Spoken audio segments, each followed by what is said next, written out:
Israel strikes major Gaza hospitals, killing 4, wounding 17. April 1, 2024.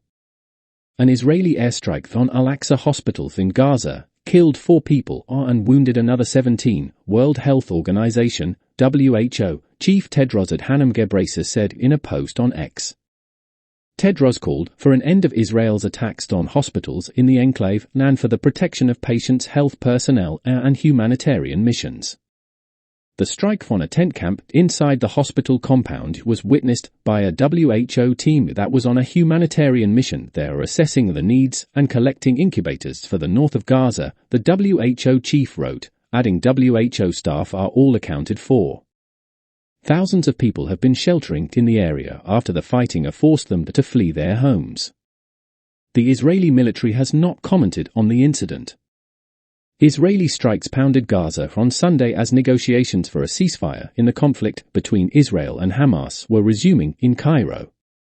Israeli Prime Minister Benjamin Netanyahu said this Sunday that Hamas was hardening its positions in the talks for a Gaza truce and hostage exchange.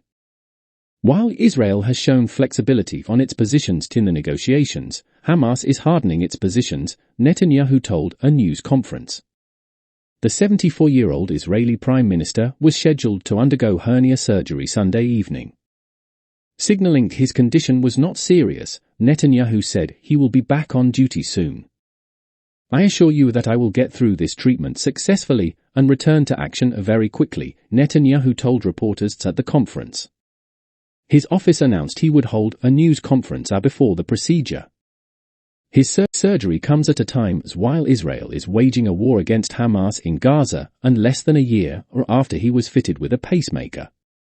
Tens of thousands of anti-government protesters launched a 3-day protest from Sunday till Tuesday in front of the Israeli parliament in Jerusalem, calling for Israel to reach a deal with Hamas to free dozens of hostages, for Netanyahu's resignation, and for a general election in the largest anti-government demonstration since Israel went to war in Gaza last October. From inside the building, Netanyahu addressed his critics in a primetime address. The pain of the families of the hostages breaks my heart. I think it breaks all of our hearts, he said. Anyone who says that I'm not doing everything to bring back our hostages is wrong and is misleading others. The calls for elections right now, at the height of the war, a moment before victory, will paralyze Israel for at least half a year, he added. And the first persons to celebrate this will be Hamas, the Washington Post cited a Netanyahu just saying.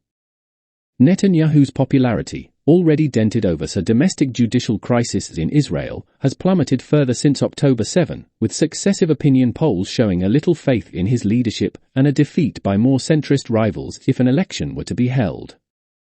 Justice Minister Yariv Levin will be standing in for Netanyahu during the Operation On Sunday, his office said. Fighting in Gaza has continued despite a UN Security Council resolution last week calling for an immediate ceasefire between Israel and Hamas and the release of all hostages held by the militant group. With the war nearing the 6-month mark, the United States, Qatar, and Egypt have been trying to mediate another ceasefire and hostage release since the first one in November. Netanyahu approved the return to ceasefire talks with Hamas on Friday. Hamas, however, would not be present at the talks in Cairo, an official told the Reuters news agency Sunday, as it waited to hear from mediators on whether a new Israeli offer was on the table.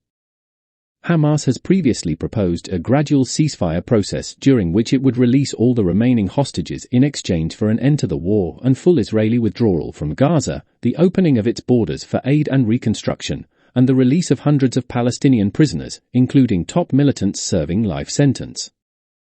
Netanyahu has called Hamas's terms delusional and pledged to resume Israel's offensive after any hostage release and keep fighting until the militant group is destroyed.